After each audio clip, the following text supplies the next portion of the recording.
We're going to be looking into Claudia Lawrence, and we're going to look into her background first.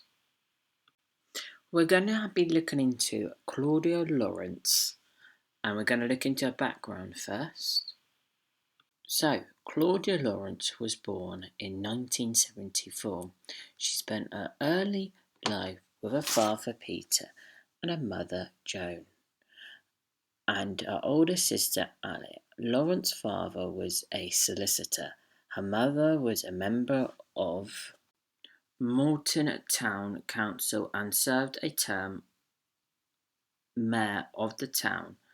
Lawrence enjoyed a comfortable childhood and was privately educated at the York College of Girls. She later attended a local catering college and qualified as a chef.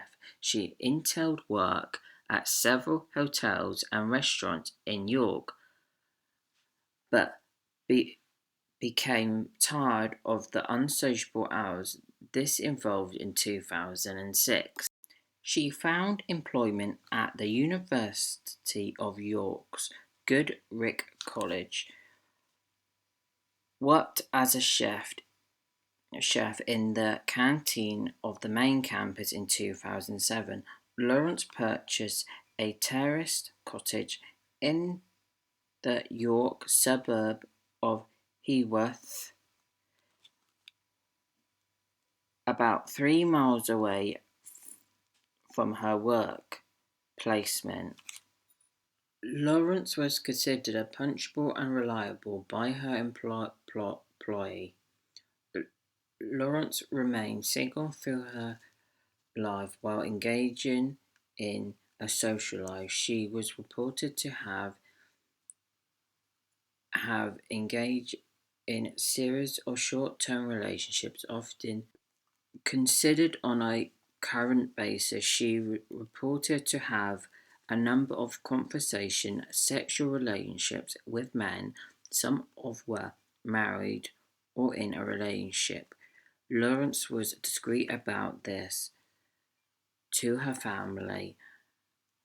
Family knew little about her relationship with men. This aspect of her lifestyle would entail, of course, some social media to speculate and influence the police investigation of her disappearance after moving to Heworth in 2007. Lawrence would spend evenings at the Neckhead pub close to her home. Lawrence began a friendship with several men when she met while drinking in the pub. So now we're at the part of her disappearance. Our last known whereabouts. At 6 a.m. on the morning of Wednesday, 18th of March 2009, Lawrence started her shift at Goodricke College at Roch Creek Centre. She completed her shift at 2 p.m.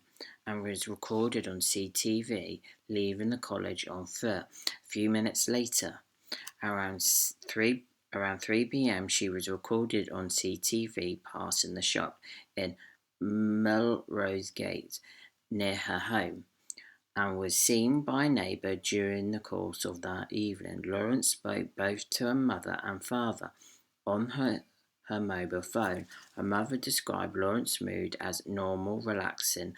Two women discussed celebrating the forthcoming Mother's Day. Lawrence told her mother she was at home and that she was planning to go to bed early since she would have to raise before 5 a.m. the next day in order to walk to work. Her car was being under repairs. She sent a final text message from her phone at 8:23 p.m. and the final incoming text was received at 9:12 p.m. Then after that, nobody's known or have seen her or heard from her. On Thursday, the 19th of March, Lawrence was scheduled to start work at 6 a.m. She did not report for duty. Her manager called her mobile phone number, but though the phone rang, the call directed was to the voice message.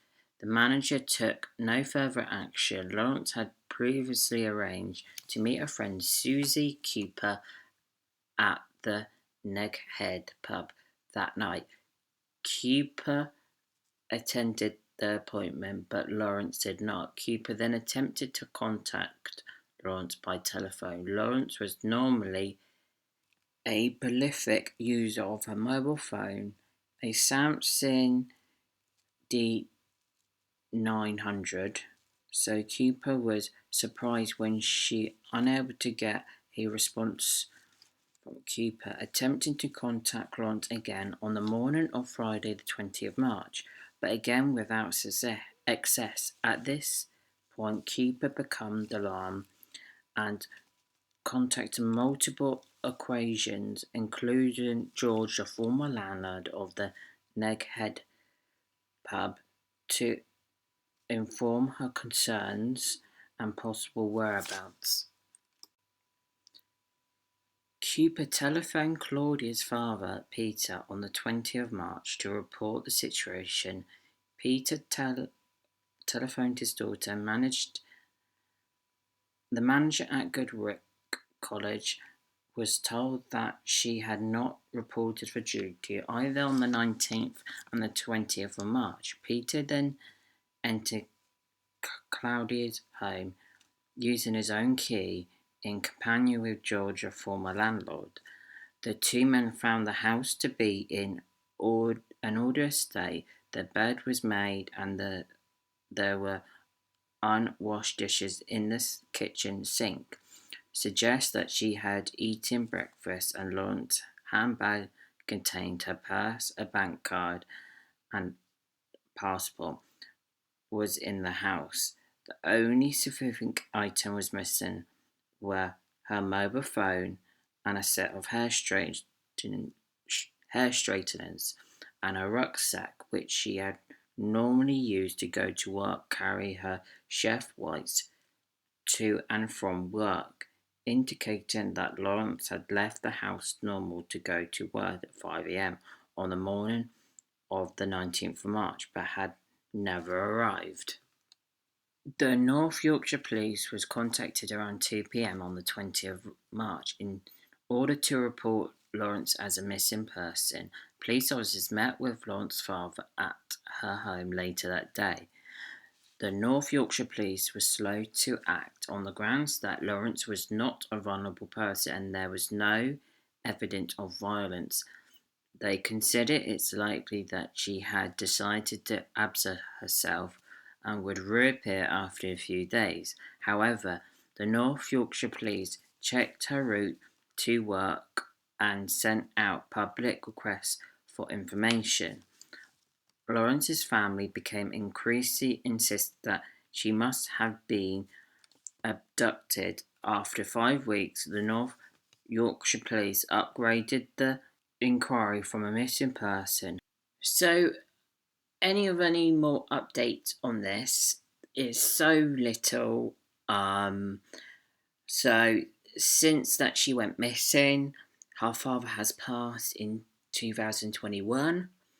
And the police put a statement out there on the 14 years of her disappearance was this year.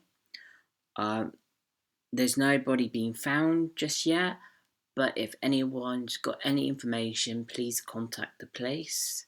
So yeah, this will be it for this case. The only other thing that I will be adding in is some pictures near the end of two men looking suspicious round near where she lives. I think it was near the back of her house, so that's what I would put in.